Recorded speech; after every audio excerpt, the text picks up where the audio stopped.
All right, welcome to the Explainer. Today, we are diving deep into an exam that's, well, it's more than just a test, right? It's practically a national institution in India. We're breaking down the UPSC Civil Services Examination, a year-long gauntlet of knowledge, endurance, and character.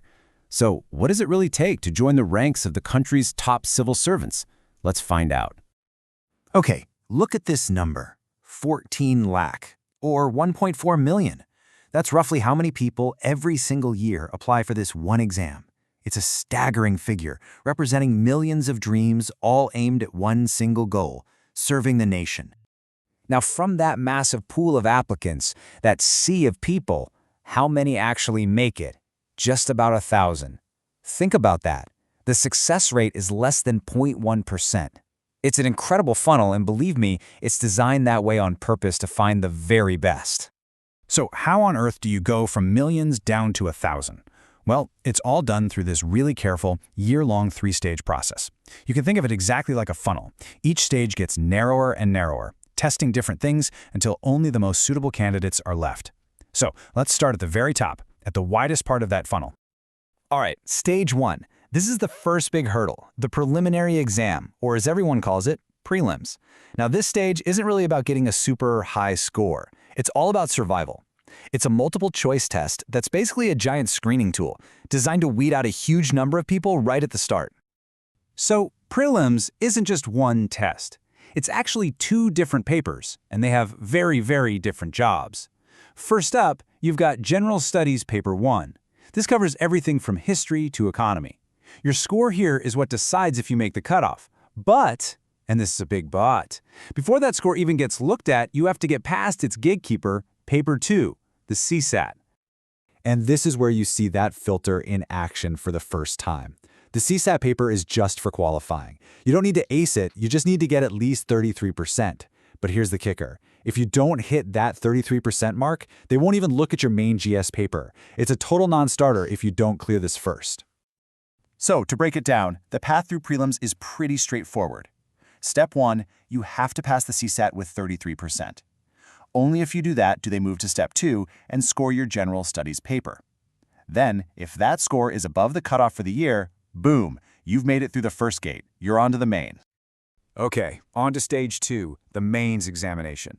And if prelims was a sprint just to get in the door, mains is an absolute marathon. This is where things get serious. It's a descriptive written exam. We're talking long-form answers designed to test the depth of your knowledge and how you think. Your performance here is what actually starts building your final rank. And this is super important to remember. The second you clear prelims, that score, it's gone. It means nothing for your final rank. Poof. It was just the ticket to get you into the main event. The mains exam is a totally clean slate. This is where the real scoring begins. Now, the mains looks huge, right? It's a total of 9 different papers. But just like with prelims, they're not all the same. They're split into 2 groups. 2 papers that are just qualifying, and then the 7 papers that really count, the ones that will decide your final rank. Let's talk about those 2 qualifying papers first. They're pretty simple. They just test your basic language skills. One in English and one in an Indian language of your choice. You only need to get 25% in each of them. But, same rule as before, if you don't pass these, your other 7 all-important papers, they don't get evaluated. Another critical checkpoint you have to clear. All right, now for the main event, the 7 papers that decide everything. You've got 1 big essay paper, 4 really dense general studies papers covering, well, pretty much everything, and then 2 papers on an optional subject that you get to choose yourself. Each one is worth 250 marks, and the total you get across these 7 papers, that's the core of your final rank. So let's say you've made it through the mains marathon, and you've cleared that cutoff. You're now invited to the 3rd and final stage. A lot of people just call it the interview, but its official name is the personality test. And that name is really important. Why? Because at this point, the focus shifts completely. The interview board already knows you know your stuff. You prove that in the mains exam. This final stage is all about assessing your personality, your temperament. Basically, are you suited for a life in public service? They're not testing your memory anymore. They're trying to understand who you are as a person. So what exactly is the board looking for? They're checking out key traits like your mental alertness, if you can express yourself clearly and logically, and your sense of judgment. But it's also about things like your interests, your leadership potential, and of course, your integrity. It's a conversation designed to see if you have what it takes.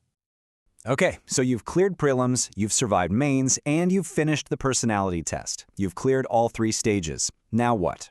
How is that final all-important rank decided? Let's do the math. First, you take the mains exam. Remember those 7 scoring papers? Each was worth 250 marks. So the maximum you can score in the written part is 1,750.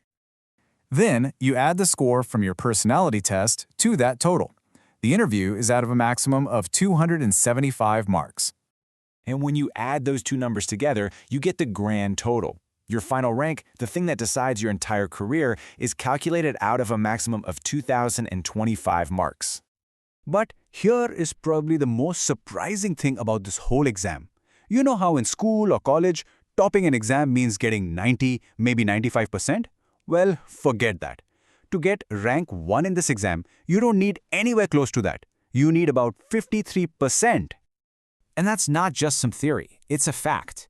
Take a look at the actual data. The person who got rank 1 in 2024 scored just over 53%. It's an incredible reminder that this exam isn't about perfection. It's about being consistently good across a massive, incredibly tough syllabus. And there you have it. That's the entire journey of the UPSC Civil Services exam laid out from start to finish. From that massive pool of over 1 million people, through filter after filter, down to that final list of about 1,000. We've shown you the path. Now you know exactly what it takes. The only question left,